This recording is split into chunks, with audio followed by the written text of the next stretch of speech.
રાજકોટ શહેરમાં ટાઉન પ્લાનિંગના નિયમો તમામ નાગરિકો માટે સમાન છે। કોઈપણ વ્યક્તિ પોતાની જમીન ઉપર બાંધકામ કરતી વખતે તેમાં માર્જિન, રોડ સાઇડ સેટબેક, ઊંચાઈ તેમજ ઉપયોગની શ્રેણી રેસિડેન્શિયલ કે કમર્શિયલ મુજબ મંજૂરી લેવી ફરજિયાત હોય છે।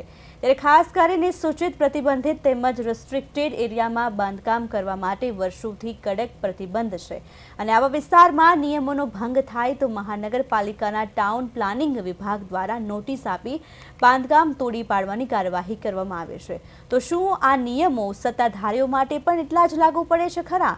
કારણ કે રાજકોટ શહેરના સંત કબીર રોડ નજીક આવેલા નંદુબાગ વિસ્તારની શિવ શક્તિ સોસાયટીમાં કોર્નર પ્લોટ પર હાલમાં 2 માળનું કમર્શિયલ બાંધકામ ચાલી રહ્યું છે અને આ વિસ્તારમાં સૂચિત વિસ્તારમાં આવતો હોવા છતાં ત્યાં નવા કમર્શિયલ બાંધકામ પર પ્રતિબંધ છે।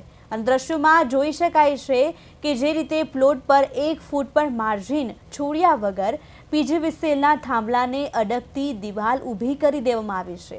નિયમ મુજબ રોડ સાઇડ અને સર્વિસ લાઇન નજીક નિર્ધારિત અંતર રાખવું ફરજિયાત છે, ત્યારે આ સમગ્ર ગેરકાયદેસર બાંધકામ ખુદ રાજકોટના પ્રથમ નાગરિક એટલે કે મનપા મેયર નયનાબેન પેઢડિયાના પતિ દ્વારા કરાવવામાં આવી રહ્યું હોવાનું સામે આવ્યું છે।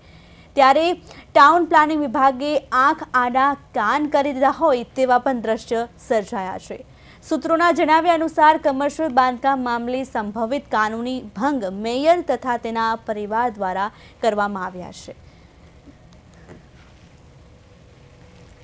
વોર્ડ નંબર 5 ની અંદર સંત કબીર રોડ ઉપર જે નંદુબાગ વિસ્તાર કહેવામાં આવે છે ને ઓળખાય છે, એ નંદુબાગ વિસ્તાર છે એ અમારી જૂની જે વાડીઓ હતી, વાડીપડામાંથી જ્યારે સોસાયટીઓ બનેલી છે એ જગ્યા વર્ષોથી અમને બાપ દાદાએ આપેલી છે। ઘણા વર્ષની આ જગ્યા હોય, રોડ પોળો થયો તો એ રોડ સુધીની આ જગ્યા હતી। જ્યારે સરકારે માપણી કરી તો એટલી જગ્યા ખાલી કરી અને અમે પાડવાની પણ ત્યારે વર્ષો પહેલાં મંજૂરી આપી દીધી હતી।